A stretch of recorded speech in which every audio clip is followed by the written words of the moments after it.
નમસ્કાર દર્શક મિત્રો, ફરી એકવાર સ્વાગત છે તમારું આઝાદ એજ્યુકેશનમાં।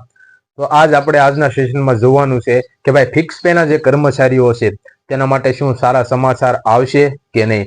તો સંપૂર્ણ વાત કરું કે ફિક્સ પેના કર્મચારીઓ માટે એક ઉમ્મીદ જાગી છે કે જે 12 વર્ષ થા 13 વર્ષ થા જે ઉમ્મીદ નહોતી એ ફિક્સ પેના કર્મચારીઓ માટે એક ઉમ્મીદ જાગી છે। સંપૂર્ણ વાત કરું છું, વિડીયોમાં બન્યા રહેજો।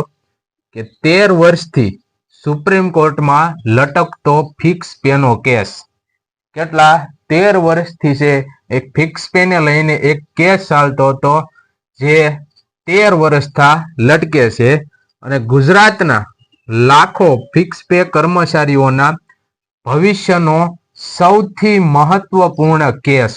એ કેસનું નામ જણાવું, SLP 14124/14125/2012।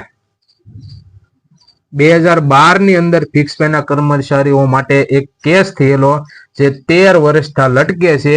હવે ફરી સુપ્રીમ કોર્ટમાં 3 ડિસેમ્બર એટલે કે આજે મૂકવામાં આવશે। શું કે ફિક્સ પેના કર્મચારીઓ માટે જે 13 વર્ષથી લટકી રહેલો કેસ છે તેની સુનાવણી છે આજ ફરીથી 3 ડિસેમ્બર એટલે કે આજે એ કેસને મૂકવામાં આવશે। આ કેસમાં વર્ષ 2012માં ગુજરાત હાઈકોર્ટ સ્પષ્ટ જણાવ્યું હતું, સાંભળજો, સમાન કામ માટે અસમાન વેતન આપવું એટલે સીધે સીધું શોષણ કહેવાય। શું કીધું કે સમાન કામ માટે અસમાન વેતન આપવું એટલે સીધે સીધું શોષણ કહેવાય અને સરકારે ફિક્સ પે બંધ કરી સમાન વેતન આપવા સૂચના આપી હતી। કે ઈ સમયે જ્યારે 2012 ની અંદર જ્યારે કેસ થયો ત્યારે સરકારે ફિક્સ પે બંધ કરી સમાન વેતન આપવા સૂચના આપી હતી, પરંતુ સરકારે આ ચુકાદાને સ્વીકારવાને બદલે સુપ્રીમ કોર્ટમાં SLP ફાઇલ કરીને 13 વર્ષથી મુદ્દો લટકાવ્યો છે। કેટલા 13 વર્ષથી મુદ્દો લટકાવ્યો છે, જેની એક આ જે ઉમ્મીદ છે એ જાગી છે।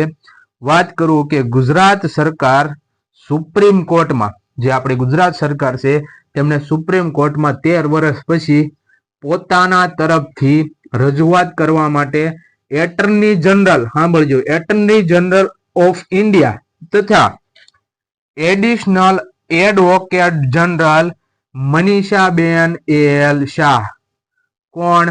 મનીષાબેન AL શાહને સ્પેશિયલ કાઉન્સિલ તરીકે નિમણૂક કર્યા।